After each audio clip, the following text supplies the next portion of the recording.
आधी रोटी खाइए, बच्चों को पढ़ाइए। जीवन की दशा और दिशा अगर बच्चे बदलना नहीं भैया तो पुनः आपके जीवन में तरक्की के राह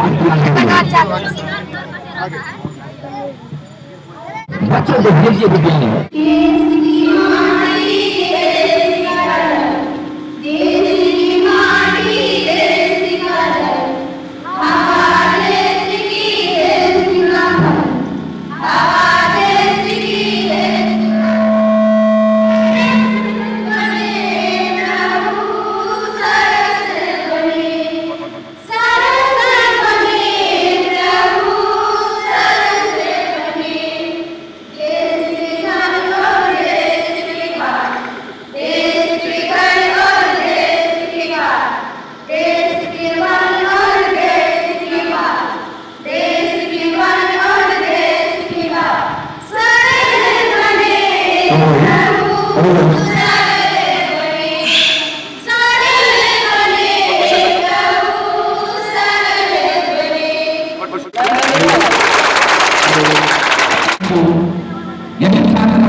बदलेगा इनमें देखिए जोश है, जज्बा है, जुनून है, ताकत है, ऊर्जा है। गांव की ये लड़कियां समाज को बदलना चाहती है, देश को बदलना चाहती है, हर परिवार को बदलना चाहती है अपनी जुबान के ताकत और फन से। लीजिए इनके ऊर्जा को देखिए।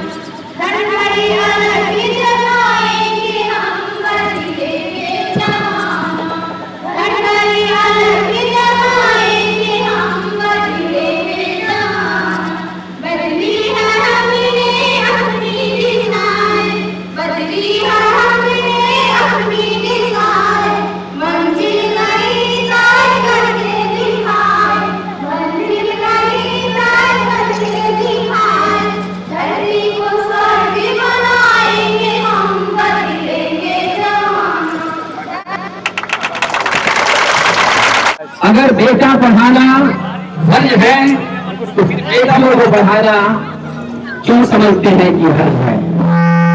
तो बढ़ाइए, जीवन में आगे बढ़ाइए, धरती को स्वर्ग बनाइए, घर को स्वर्ग बनाइए और जमाने को बदलने का बात करना चाहिए। और आप अपने घर में अगर जगाइए, भविष्य में अगर जगाइए और शैक्षिक क्रांति लाइए, क्योंकि पढ़ना लिखना बहुत जरूरी है।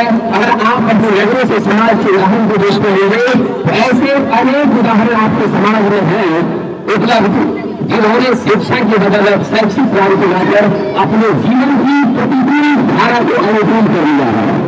हम अपील करते हैं कि आप अपने बच्चों को बेहतर शिक्षा दीजिए, पढ़ाइए, लिखाइए। माँ आज भी चाहती है कि बच्ची घर में काम करे, पोछा लगाए, गाय भैंस चराए।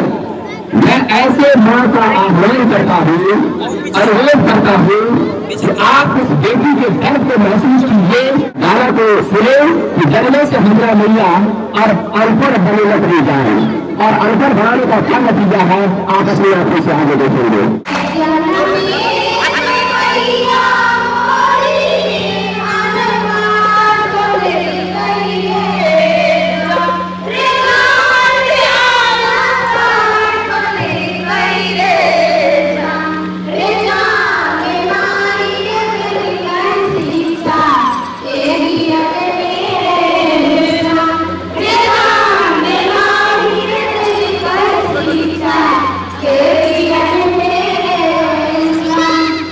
लड़कियों ने जो गाया कि आप बेटे और बेटियों में सब करते हैं, बेटे को पढ़ाते हैं और बेटियों को नहीं पढ़ाते हैं, तो ये बड़ी समस्या है और आपके समाज अपने बड़ा प्रश्न चिन्ह है। तो आप शैक्षिक प्रशैक्षिक क्रांति में हमें आपका सहयोग चाहिए। आप विद्यालय में पढ़ाइए और विद्यालय की गतिविधियों को देखिए, इस मजबूरी से दूरी बना लीजिए। लीजिए अगली प्रस्तुति है वार्तालाप, क्यों शिक्षा जरूरी है, शिक्षा हमारा अधिकार है। मुझे भी पढ़ने का अवसर दो, मुझे भी पढ़ने का अवसर दो, मुझे भी पढ़ने का अवसर दो, मुझे भी पढ़ने का अवसर, मुझे भी आगे बढ़ने का अवसर दो, मुझे भी आगे बढ़ने का अवसर दो, मुझे भी आगे बढ़ने का अवसर दो, मुझे भी आगे बढ़ने का अवसर दो। मुझे मुझे भी आजादी चाहिए, मुझे भी आजादी चाहिए, मुझे भी आजादी चाहिए, मुझे भी आजादी चाहिए। हमें गाय बकरी चराना भी है और पढ़ना भी है। हमें गाय बकरी चराना भी है और पढ़ना भी है। हमें गाय बकरी चराना भी है और पढ़ना भी है।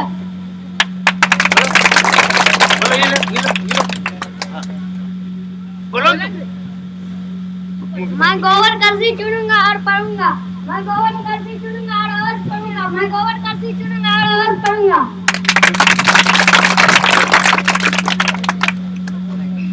बिहार सरकार की मानव संसाधन विकास मंत्रालय के द्वारा एक स्लोगन बहुत चर्चित है। हम चाहेंगे आपको बताना कि जिसमें कहा गया कि गैया बकरी चरती जाए, अमोनिया बेटी पढ़ती जाए। तो यह महज कोई समस्या नहीं है कि आप बच्चे को कैसे पढ़ाइएगा। मैं दावे के साथ कह रहा हूँ और कहता भी आया हूँ और पुनः भी कह रहा हूँ कि आज के समय में पढ़ना दुनिया का सबसे आसान काम है। और मानव संसाधन विकास मंत्रालय ने 25% बच्चों का नामांकन प्राइवेट स्कूल में भी फ्री लेने का निश्चित रूप से निर्देश दिया है। और 10वीं कक्षा तक बिहार सरकार के माध्यम से पोशाक और पुस्तक निःशुल्क दी जाती है। आप किसी भी विद्यालय में जाइए, वहाँ निःशुल्क मिलेगा। और लड़कियों को आप पढ़ाइए, लड़कों को तो पढ़ाते ही है सदियों से। जो दबी कुचली समाज की है, जिसको अबला कहते हैं, अब ये नारी अबला नहीं है, अब सबला हो गई है और सामाजिक और शैक्षिक क्रांति लाने के लिए तैयार है। और अब माँ और बेटी का सम्मान देखिए। माँ कह रही है पढ़ना जरूरी नहीं है और बेटी कह रही है पढ़ना जरूरी है। और ऐसा आपके घर में भी होता होगा। आप बखूबी अपनी आंखों से देख लीजिए।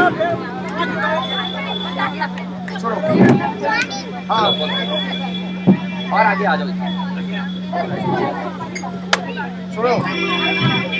तुम अगर पढ़ेगी तो तुम्हारे मम्मी में पढ़ेगा, नहीं मम्मी में पढ़ेगी नहीं मम्मी में करेगा। तुम अगर पढ़ेगी तो घर का काम कौन करेगा? तुम अगर पढ़ेगी तो घर का काम कौन करेगा? माँ कह रही है तुम पढ़ेगी तो घर का काम कौन करेगा? और बेटी जिद पर रही है कि हम पढ़ेंगे। एक बेवकूफ लड़की, अगर तुम पढ़ने जाएगी तो चिड़का बच्चा कौन संभालेगा? ये बस बेवकूफ लड़की, अगर तुम पढ़ने जाएगी, स्कूल जाएगी, चिड़का बच्चा कौन संभालेगा? कौन संभालेगा चिड़का बच्चा? तेरा बाप।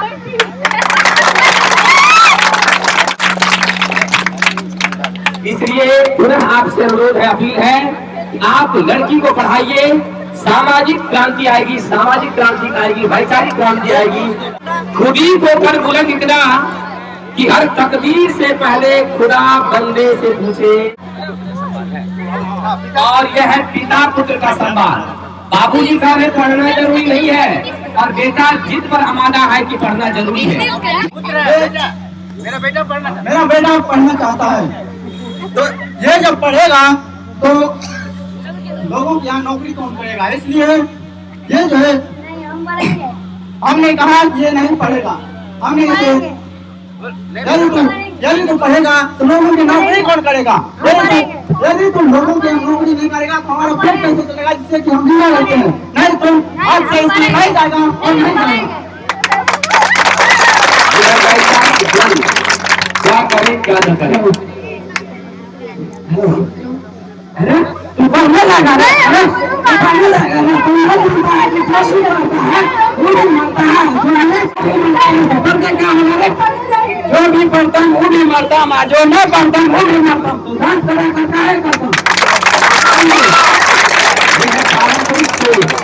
जो भी पढ़ता हूँ सो भी मरता हूँ।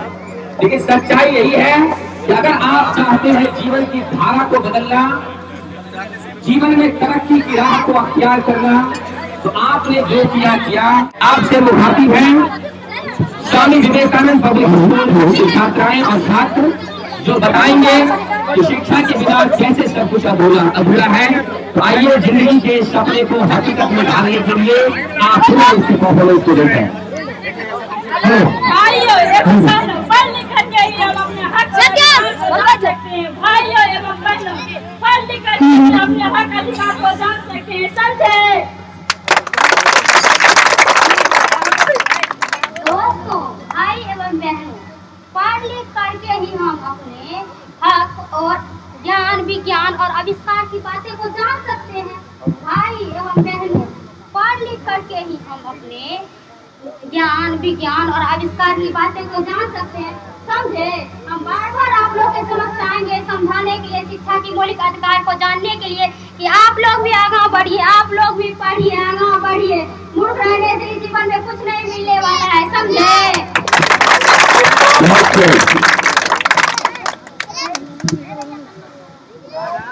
दोस्तों, भाइयों एवं बहनों, पढ़ लिख करके ही हम भाइयों एवं बहनों, पढ़ लिख करके ही हम सत्य, अहिंसा और सेवा के मार्ग को जान सकते हैं। भाइयों एवं बहनों, पढ़ लिख करके ही हम सत्य, अहिंसा और सेवा के मार्ग को जान सकते हैं। इसीलिए पढ़ना जरूरी है। पढ़ लिख करके ही हम सत्य असत्य, न्याय अन्याय, कुकर्म सुकर्म के भेद को जान सकते हैं। पढ़ लिख कर ही हम सत्य असत्य, सुकर्म कुकर्म, न्याय अन्याय के भेद को जान सकते हैं।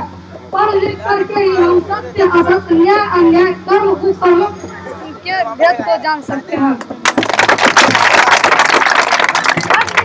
हम अपने वतन की रक्षा हेतु तन मन धन और प्राण न्यौछावर कर सकते हैं। पढ़ लिख करके हम अपने वतन की रक्षा हेतु तन मन धन और प्राण न्यौछावर कर सकते हैं। पढ़ लिख करके हम अपने वतन की रक्षा हेतु तन मन धन और प्राण न्यौछावर से तस्वीर बदल देते हैं, रंग वाले रंग से तस्वीर बदल देते हैं, कमाल से निकला हुआ तीर बदल देते हैं। दी है अगर आपने बच्चों को अच्छी शिक्षा दी है, अगर आपने अपने बच्चों को अच्छी शिक्षा, तो बदलने वाले तकदीर बदलने। साक्षरता का मतलब ये नहीं होता है कि सिर्फ सिग्नेचर आ गया और हम साक्षर हो गए। तो ऐसी साक्षरता को लेकर आप कुछ नहीं कर सकते हैं, क्योंकि ऐसी साक्षरता अगर आप सिग्नेचर कर भी लिए तो अच्छी बात है, क्योंकि अगर अंगूठा निशान लगाने से अच्छा है कि अभी आप सिग्नेचर कर रहे हैं। लेकिन अगर सिग्नेचर कर लिए तो इसका मतलब ये नहीं हुआ कि आपकी नैतिक शिक्षा आ गई, आपको क्या करना चाहिए क्या नहीं करना चाहिए इसका आपको ज्ञान आ गया। क्योंकि आप अपने बच्चे के भविष्य के लिए उतने ही जिम्मेदार हैं जितने बच्चे अपने खुद भविष्य के लिए जिम्मेदार हैं। क्योंकि बच्चों को अपने बचपन में ये नहीं पता होता कि हम क्यों पढ़ें, तो इन तीनों का समान रोल होता है और बच्चे के उम्र के अनुसार ये वेरिएशन आता है कहाँ किसका क्या रोल है। जैसे हम बड़े होते जाते हैं हमारा रोल बढ़ता जाता है। तो अभिभावकों का ये कर्तव्य है कि बच्चों को उत्साहित करें, बच्चों को स्कूल भेजें। हो सकता है कि स्कूल में मन नहीं लगे बच्चों को पढ़ने का, लेकिन उसको बताएं कि स्कूल जाओ, पढ़ो लिखो, आगे बढ़ो। तो ठीक है, पढ़ लिख आप खेती कीजिए, अच्छी तरह से खेती कीजिए, कोई दिक्कत नहीं है। और अभिभावकों का सबसे जो हम देखते हैं कि कमी है इस एरिया में कि सभी अपने बच्चों को इंजीनियर डॉक्टर बनाना चाहते हैं। तो मेरी समझ में ऐसा नहीं होना चाहिए। बच्चों को फोर्स नहीं करना चाहिए कि तुम इंजीनियर बनो। आप लोगों को अभिभावकों के लिए मैं कहना चाहता हूँ कि आप तारे जमीन पर देखिए फिल्म आमिर खान की, और दूसरी फिल्म है ये 3 इडियट्स, जो कि सभी बच्चों को देखना चाहिए। कि उसमें एक लाइन है कि सक्सेस के पीछे मत भागो, एक्सेलेंस के पीछे भागो, सक्सेस तो झक मार के आएगी। तो आप बच्चे जो करना चाहते हैं, जिस एरिया में उनका इंटरेस्ट है उस एरिया में उनको बढ़ने दें। अगर वो चित्रकार ही करता है तो उसको चित्रकार बनने दें। तो मेरा यही आप लोगों से गुजारिश है, अनुरोध है और विनती है कि बच्चे के मन को समझे। आप लोग अभिभावकों से मेरा ये अनुरोध है और टीचर्स से भी, जितने भी मेरे टीचर्स हैं यहाँ पे, कि बच्चे को जैसे मैथ्स बहुत जरूरी है सबों के लिए। आप किसी भी एरिया में आर्ट्स के लिए, क्योंकि हिसाब जारी करना जो भी यहाँ पे होता है तो मैथ्स जरूरी है 10th तक। उसके बाद अगर आपको आर्ट्स लेना है तो आर्ट्स लेके पढ़िए। अगर आपको हिंदी अगर आपको अच्छा लगता है तो हिंदी में आप आगे बढ़िए। जिस एरिया में आपको बढ़ना है उस एरिया में बढ़िए। इंजीनियर बनना है तो खूब अच्छा इंजीनियर बनिए, डॉक्टर बनना है तो अच्छा डॉक्टर बनिए और समाज की भलाई कीजिए। तो आपके एरिया ऑफ इंटरेस्ट किसमें है ये आप अपने बच्चों पे छोड़ दें और आप उनको समझें और उसमें मदद करें। यही मेरी आपसे विनती है। धन्यवाद।